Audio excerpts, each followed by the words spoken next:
Hello friends, સ્વાગત છે તમારું રંજનની રસોઈમાં। તો આજે આપણે બનાવવાના છીએ કાચી કેરીની ચટપટી તીખી ખાટી મીઠી ચટણી। તો ચાલો આપણે બનાવવાનું શરૂ કરી લઈએ। તો એના માટે મેં અહીંયા એક કાચી કેરીને ધોઈને લઈ લીધેલી છે ફ્રેન્ડ્સ। હવે આપણે આ કાચી કેરીની છાલ ઉતારી લઈશું। તો ફ્રેન્ડ્સ, આ કાચી કેરીની ચટણી છે એ ખાવામાં એકદમ ખાટી મીઠી ને ચટપટી લાગે છે અને બનાવવાની પણ એકદમ સહેલી છે। તો ફ્રેન્ડ્સ, તમે લોકો પણ આ ચટણીને એકવાર જરૂરથી ટ્રાય કરજો। તો છાલ આપણે ઉતારી લીધી છે। હવે આપણે આ કેરીની સ્લાઈસ કરી લેશું અને એમાંથી નાના નાના ટુકડા કરી લેશું।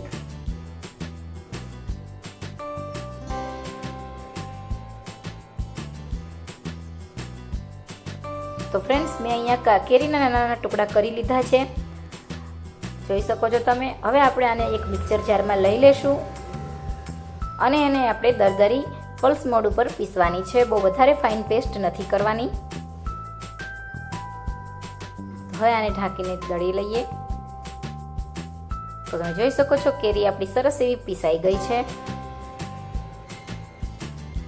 તો ફ્રેન્ડ્સ, આ રીતની દરદરી પીસવાની છે, વધારે એકદમ ગ્રેવી નથી કરી નાખવાની। તો હવે આપણે આની અંદર 7 થી 8 કળી લસણ એડ કરશું। લસણનો સ્વાદ આમાં બહુ સરસ લાગે છે। હવે આપણે 1 ચમચી જેવું જીરું એડ કરશું, અડધી ચમચી લાલ મરચું પાવડર એડ કરશું। તમે જેવું તીખું ખાતા હોય એ પ્રમાણે એડ કરવાનું। હવે આને સરસ પીસી લેશું। તો ફ્રેન્ડ્સ, આપણે સરસ રીતે પીસી લીધું છે। તો હવે આપણે આમાં સ્વાદ અનુસાર મીઠું એડ કરશું અને ગોળ એડ કરશું। તો ફ્રેન્ડ્સ, ગોળ તમે જેવું મીઠું ખાતા હોય એ પ્રમાણે તમારે એડ કરવાનો। અત્યારે મેં 50 ગ્રામ જેવો ગોળ એડ કર્યો છે। તો હવે આને ફરી એકવાર થોડુંક ચલાવી અને પાછું એકવાર પીસી લઈએ।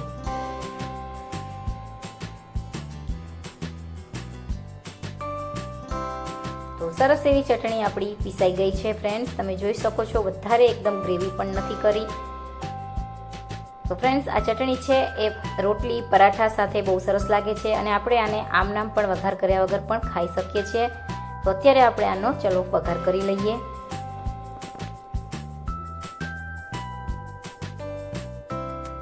તો મેં અહીંયા એક કઢાઈ લઈ લીધી છે અને 1 ટીસ્પૂન જેવું તેલ લઈ લીધેલું છે।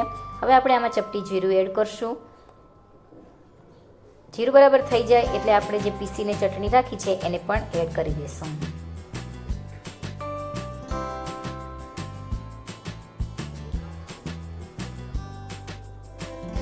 હવે આને સરસ રીતે મિક્સ કરી લેશું અને ધીમા ગેસ પર સરસ રીતે કેરીની કચાશ દૂર થઈ જાય ત્યાં સુધી આને પકવશું અને ચલાવતા રહેશું।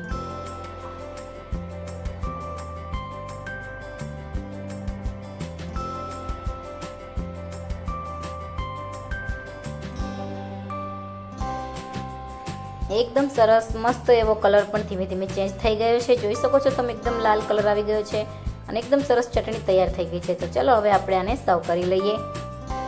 તો ફ્રેન્ડ્સ, આ કાચી કેરીની ખાટી મીઠી ચટણી ખાવામાં ખૂબ જ સ્વાદિષ્ટ લાગે છે। ઘરમાં જ્યારે કંઈ શાક બકાલું ના હોય ત્યારે તમે આ ચટણી અને રોટલી આની સાથે ખાઈ શકો છો। રોટલી પરાઠા બધાની સાથે આ ચટણી બહુ સરસ લાગે છે। તો તમે પણ એકવાર આ ચટણીની જરૂરથી ટ્રાય કરજો તમારા ઘરે અને કમેન્ટમાં જણાવજો તમને કેવી લાગી આ કાચી કેરીની ખાટી મીઠી ચટણી।